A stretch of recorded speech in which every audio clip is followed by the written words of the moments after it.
तो आज अपन समझते हैं विंडो एसी अपने किस तरह से काम करती है। विंडो एसी में कौन कौन से मैकेनिक सिस्टम रहता है, किस तरह से अपना गैस रनिंग करती है। देखो सबसे पहले मैं बताता हूँ विंडो एसी अपने कितने सिस्टम से मिलकर कार्य करती है। 3 सिस्टम से। कितने सिस्टम से? 3 सिस्टम से। सबसे पहले रहता है एक मैकेनिक सिस्टम। मैकेनिक सिस्टम किसे कहते हैं? जिन सिस्टम के अंदर या जिन भागों के अंदर गैस का संचार होता है, जिन भागों के अंदर गैस का संचार होता है उसे मैकेनिक सिस्टम बोला जाता है। जैसा अपने फ्रिज में पता था, अपने फ्रिज में बताया रखा मैंने, तो इसके अंदर भी मैंने मैकेनिक सिस्टम बना रखा है। उसी तरीके से इलेक्ट्रिकल सिस्टम, जिसके अंदर विद्युत का संचार होता है, जिसके अंदर विद्युत की सप्लाई दी जाती है, उससे को अपने इलेक्ट्रिकल सिस्टम बोला जाता है ना। एक और रहता है अपने एयर फ्लो सिस्टम, जिसके माध्यम से एयर का फ्लो होता है, क्योंकि अपने फ्रिज में अपने 2 सिस्टम से काम करता है फ्रिज, मैकेनिकल और इलेक्ट्रिकल। इसमें मैकेनिकल भी है और इलेक्ट्रिकल भी है। एक और अपने एयर फ्लो सिस्टम, क्योंकि इसमें एक तरफ से हवा खींचता है और फेंकना काम करता है, हवा का फ्लो हो रहा है, इसमें हवा को खींचना फेंकना काम कर रहा, तो इसमें एयर का फ्लो होता है, इसलिए अपने एयर फ्लो सिस्टम भी बोला जाता है इसको। तो इसमें 3 सिस्टम से मिलकर कार्य करती है, mechanical, electrical, air flow system. ठीक है, तो ये मैंने आपके सामने बना रखा है मैकेनिक सिस्टम। मैकेनिक सिस्टम जिन जिन भागों के अंदर गैस का संचार होता है उसे मैकेनिक सिस्टम बोला जाता है। ठीक है, उसी तरीके से मैं स्टेप बाय स्टेप आपको समझाता हूँ किसका क्या काम होता है और किस तरह से अपनी गैस रनिंग करती है। अगर दोस्तों ये आपने ये अच्छे से समझ लिया तो आपको एसी क्या, अपने fridge, deep freezer, water cooler किस तरह से काम करता है वो चीज आपको यहाँ समझ में आ जाएगी। ठीक है, क्योंकि सबका मैकेनिक सिस्टम सबका सेम रहता है ना। तो ये अपना कंप्रेसर, पार्ट की स्थिति बदल सकती है, बनावट आकृति चेंज हो सकती है, पर काम करने का तरीका सबका सेम होता है। ठीक है, ये अपना कंप्रेसर। एसी के अंदर अपना कौन सा कंप्रेसर रहता है? Rotary compressor. कौन सा? रोटरी कंप्रेसर अपने एसी के अंदर प्रयोग किया जाता है। उसी तरीके से फ्रिज के अंदर कौन सा बताया था मैंने? Reciprocating compressor. कौन सा? हाँ, रेसिप्रोकेटिंग कंप्रेसर फ्रिज के अंदर प्रयोग किया जाता है। ठीक है, उसके अंदर 3 लाइनें थी, है ना। कौन कौन सी? एक सक्शन लाइन, दूसरी डिस्चार्ज लाइन, एक चार्जिंग लाइन। इसके अंदर आपको 2 ही लाइन मिलेगी। उसके अंदर बता रखा था मैंने, सक्शन लाइन और चार्जिंग लाइन दोनों अंदर से एक होती है। किसी को भी सक्शन, किसी को बना सकते हो चार्जिंग। इसमें भी इसमें एक ही लाइन थी, इसमें ओनली बस सक्शन लाइन है। उसमें से सक्शन लाइन में से अपनी चार्जिंग लाइन अपने बनी हुई रहेगी, तो इसके माध्यम से अपने गैस चार्ज करेंगे। ठीक है, उसी तरीके से एक लाइन रहती है डिस्चार्ज लाइन, इसके माध्यम से अपने गैस बाहर निकलती है। जैसे मोबाइल की बैटरी डिस्चार्ज हो जाती है ना, मतलब खत्म होती है, तो इसके माध्यम से गैस अपने इधर उधर निकलती है ना। तो सक्शन लाइन से गैस खींचना और डिस्चार्ज लाइन में गैस बाहर निकलना, ये प्रोसेस होता है इन लाइनों का। उसके बाद इसके अंदर एक मोटर रहती है और मोटर चलने के लिए अपने न्यूट्रल फेज की सप्लाई दी जाती है। तो किसी भी मोटर के अंदर 3 पॉइंट रहते हैं। कौन कौन से पॉइंट? Common, running, starting. चाहे वॉशिंग मशीन की मोटर देख लो, अपने फ्रिज का कंप्रेसर देख लो, या एसी कंप्रेसर देख लो, या कोई भी मोटर देख लो, अपने तो पंखे में से भी 3 तार रहेंगे। तो इस तरीके से अपने इसके अंदर अपने 3 पॉइंट है ना, कॉमन, रनिंग, स्टार्टिंग। इन पर अपने कैपेसिटर लगा के अपने सप्लाई देते हैं, तो जिससे ये अंदर की मोटर, इसके अंदर की मोटर स्टार्ट हो जाती है। तो मोटर अपने जैसे पानी की मोटर रहती है ना, क्या काम करती है? एक तरफ से पानी खींचना और दूसरी तरफ पानी फेंकना काम करती है मोटर पानी की। तो ये क्या करता है? एक तरफ से गैस को खींचना, ये पानी को खींचेगा नहीं, अब इसके अंदर गैस है, गैस को खींचेगा। तो एक तरफ से गैस को खींचना, दूसरी तरफ गैस को फेंकने का काम अपने कंप्रेसर का होता है। ठीक है, क्लियर हो चुका कंप्रेसर काम। तो उसी तरीके से यहाँ से गैस जाती है डिस्चार्ज के माध्यम से, वो अपनी जाती है कंडेंसर में। कहाँ जाती है? कंडेंसर में। तो ये अपने फ्रिज का कंडेंसर है, वही काम उसमें है, वही काम इसमें भी अपने, पर इसकी बनावट अपने चेंज होगी। फ्रिज के अंदर अपने कौन सा कंडेंसर प्रयोग किया जाता है? Wire mesh condenser. कौन सा? Wire mesh condenser. जो फ्रिज के पीछे की जाली रहती है उसको अपना कंडेंसर बोला जाता है ना। तो वायर मेश क्यों बोला जाता है? क्योंकि पतले पतले तार रहते हैं उसके ऊपर, तो इसलिए उसको वायर मेश कंडेंसर बोला जाता है। ठीक है, वो एक तो तार है तो सपोर्ट में भी है, वो उसकी गर्मी को अवशोषित करने का काम भी करते हैं। तो इसके अंदर कौन सा कंडेंसर रहता है? ये फिन्स ट्यूब टाइप कंडेंसर। कौन सा? हाँ, फिन्स ट्यूब टाइप कंडेंसर। ये इसमें पतले पतले आपको फिन्स नजर आएंगे। ठीक है, इसमें पतले पतले फिन्स नजर आएंगे, इसलिए इसको फिन्स ट्यूब टाइप बोलेंगे। ये सब कॉपर की पाइप रहेगी, ये घुमा रखा मैंने रेड कलर की, तो इसे कॉपर की पाइप रहेगी, उसके ऊपर आपको फिन्स नजर आएंगे। फिन्स एल्यूमिनियम की पत्ते रहेगी। ठीक है, ये कंडेंसर अपने 2 धातु का बना होता है, या तो कॉपर का बना हुआ रहेगा या अपना एल्यूमिनियम का बना हुआ रहेगा। ठीक है, इन दोनों धातु का अपना ये कंडेंसर आता है। अब मेरी बात सुनो, जब अपना कंडेंसर था फ्रिज का, तो वो अपने वातावरण की वजह से ठंडा हो जाता है, क्योंकि भारी रहता है, तो वो क्या होता है, वातावरण की हवा लगती है उस पर ठंडा हो जाता है। छोटा सिस्टम रहता है। अब ये थोड़ा एसी अपना बड़ा सिस्टम है, तो इस कंडेंसर को ठंडा करने के लिए इस कंडेंसर को अपने ठंडा करने के लिए एक फैन लगा हुआ रहता है इसके अंदर, है ना। तो फैन क्या करता है, इसकी गैस की हीटिंग को, गैस की गर्मी को अपने बाहर निकालने का काम करता है। जिस टाइम पे कंडेंसर काम करेगा उस टाइम पे आपको गर्म नजर आएगा। तो इसका क्या काम होता है देखना समझना आप। इधर से गैस गई, है ना, गैस है तो वाष्प के रूप में रहेगी, तो गैस को घुमा घुमा कर वेपर से द्रव बनाने का काम करता है। जो गैस है वो वाष्प के रूप में है, तो उसे लिक्विड रूप देने का काम अपने कंडेंसर का होता है ना। तो उसे ठंडा करेगा, जैसे ठंडा किस तरीके से, आपने जैसे चाय या दूध है अपने पास, तो जब 2 गिलास लेंगे तो इधर से डालते हैं हमने ठंडा करने के लिए, आपने देखा होगा चाय वाले को, तो वो ऐसे डालता है इधर जग में ले लेके, तो जिससे उसकी चाय ठंडी हो जाती है। तो इस उसी तरीके से अपने गैस को इधर से इधर घुमाएंगे तो गैस अपनी ठंडी हो जाएगी। और इस गैस को ठंडा करने के लिए एक पंखा भी लगा हुआ रहता है इसके अंदर, तो उसको बोलते हैं अपने कंडेंसर फैन। क्या बोला जाता है, कंडेंसर फैन। अपने कंडेंसर फैन अपने इस तरीके से रहता है, इसको अपने कंडेंसर फैन बोला जाता है। ये अपने कंडेंसर ऊपर की तरफ अपने, जैसे कंडेंसर है तो उसके अंदर से अपने इस तरह से चलता है, तो उसकी हीटिंग बाहर फेंकने का काम करता है, ठीक है। तो ये अपना कंडेंसर फैन, इसके अंदर एक मोटर लगी हुई रहती है जिसको अपने फैन मोटर बोला जाता है। ये अपने कूलर की मोटर रहती है, इस तरीके से काम करती है। मैं आपको इलेक्ट्रिकल सिस्टम बताऊंगा, उस टाइम पे आप क्लियर समझ में आ जाएगा। कूलर की मोटर में एक तरफ शाफ्ट रहती है, इसकी विशेषता होती है इसकी दोनों तरफ शाफ्ट रहती है। इस मोटर की विंडो एसी की जो मोटर रहती है ना, उसकी दोनों तरफ शाफ्ट निकली रहती है। एक तरफ अपने कंडेंसर फैन लगा हुआ रहता है एक शाफ्ट पे, और दूसरे वाले शाफ्ट पे अपने ब्लो फैन लगा हुआ रहता है। ब्लो फैन अपने इस तरीके से रहता है ना। तो अभी इसका काम समझाता हूँ अभी आगे की तरफ। तो इसका काम समझ में आ चुका है कंडेंसर का। अपने गैस को घुमा घुमा कर वेपर से द्रव बनाने का काम अपने कंडेंसर का होता है। और इसको और ठंडा करने के लिए अपना पंखा भी लगा हुआ रहता है, जिसके माध्यम से हवा थोड़ी बाहर निकल जाए उसकी हीटिंग। अब यहाँ से गैस निकलती है तो जाती है अपने फिल्टर में। कहाँ जाती है, फिल्टर में। विंडो एसी के अंदर अपने कौन सा फिल्टर प्रयोग करते हैं, स्टेनर फिल्टर। स्टेनर फिल्टर प्रयोग किया जाता है। फिल्टर दोस्तों एक सेफ्टी के तौर पर प्रयोग किया जाता है। फिल्टर नहीं भी लगाएंगे तो अपने सिस्टम पे कोई फर्क नहीं पड़ेगा, क्योंकि जैसे बाइक चलाते हैं अपने, तो बाइक चलाते टाइम पे अपने हेलमेट लगाते हैं, तो एक एक्सीडेंट वगैरह हो तो अपने बच जाएंगे, सिर पे चोट नहीं लगेगी। तो इसमें भी ऐसे होता है। तो इसमें भी जैसे गैस के अंदर कचरा वगैरह है तो उसको छान लेगा, कोई नमी वगैरह तो खत्म कर देगा फिल्टर।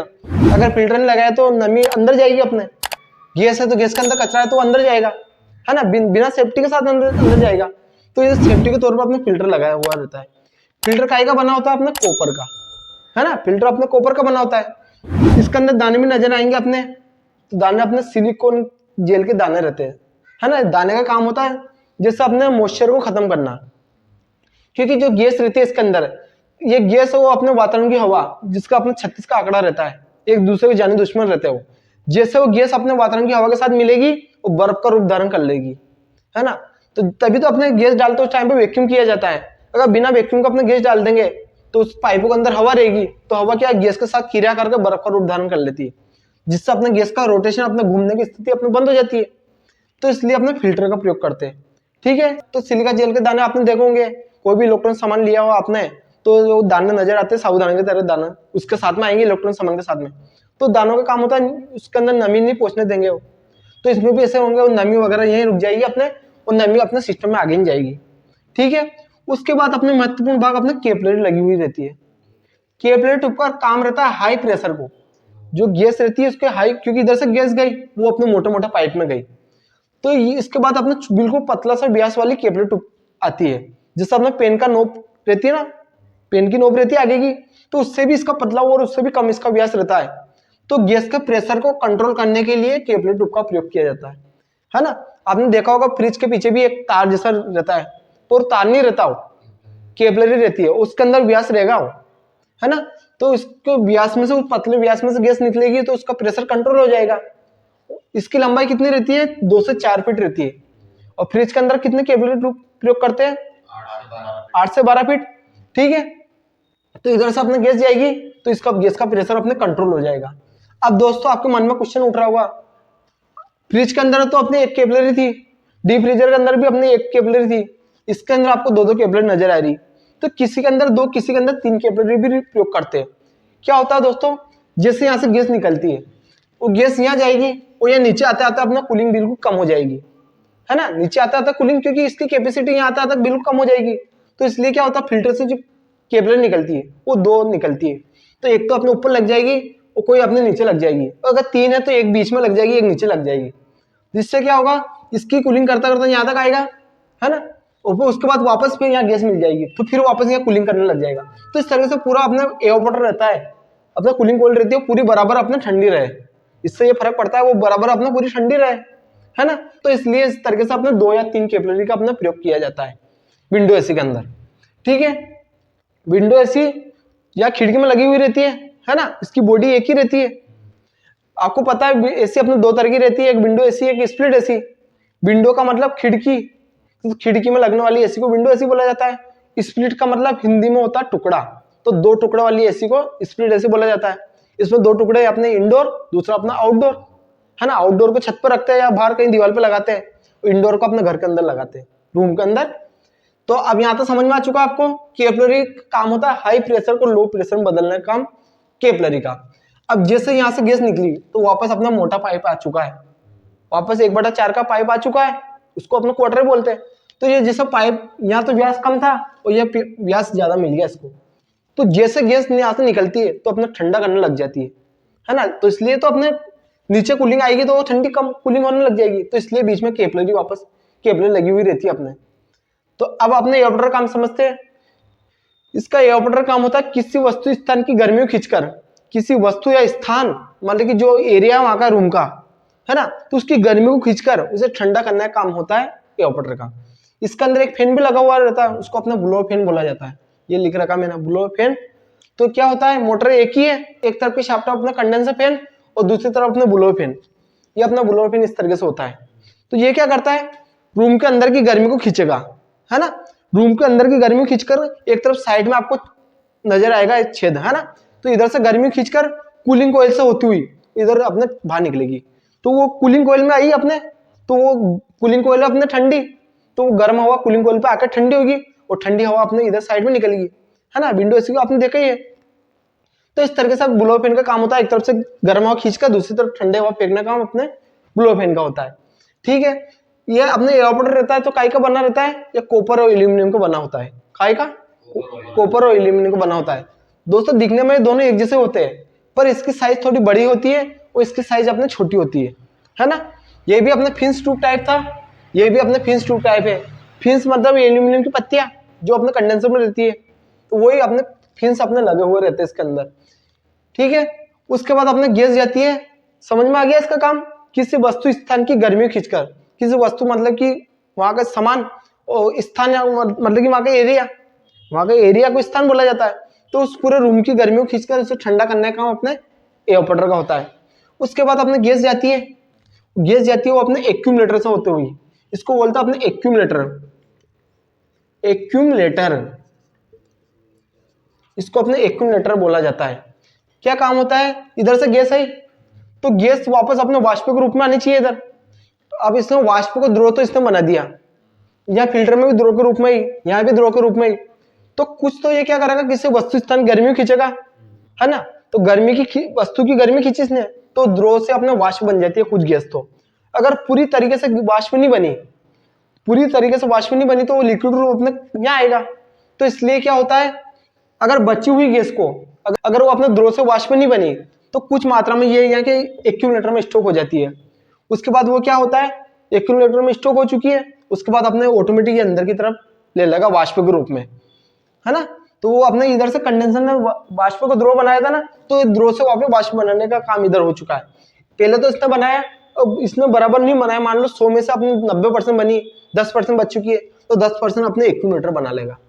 ठीक है, ऐसे कंप्रेसर के पास में रहता है, कंप्रेसर के भाग एक्यूमुलेटर, तो ये गर्म होता है, कंप्रेसर की वजह से गर्म होता है, तो गर्म है तो वाष्प बन जाएगी, द्रव से वाष्प बन जाएगी। फिर गैस की विशेषता होती है, थोड़ा सा गर्म करने पर वाष्प बन जाती है और थोड़ा सा ठंडा करने पर वो द्रव बन जाती है गैस। ये गैस की विशेषता होती है इस तरीके से, है ना। तो आपको पता चल चुका है विंडो एसी अपने किस तरह से काम करती है। ठीक है, विंडो एसी किस तरह से काम करती है, तो इस तरह से अपने विंडो एसी काम करती है। ये मैंने आपको विंडो एसी का पूरा साइकिल समझाया है, मतलब कि मैकेनिक सिस्टम किस तरह से अपने विंडो एसी काम करती है। ठीक है, तो ठीक है दोस्तों, आपको वीडियो समझ में आ चुकी है कि अगर दोस्तों इस वीडियो के अंदर कंफ्यूजन है तो वीडियो पर कमेंट कीजिए। और दोस्तों जिसको भी AC, fridge, RO, washing machine, geyser, आटा चक्की, हाउस वायरिंग किसी का भी काम सीखना हो तो हमारे दिए गए नंबर पर संपर्क कर जानकारी प्राप्त कर सकते हैं। ठीक है दोस्तों, और चैनल पर नए हो तो चैनल को सब्सक्राइब कर लीजिए। मिलते हैं दोस्तों इसी तरह की नई वीडियो में। वीडियो देखने के लिए बहुत बहुत धन्यवाद।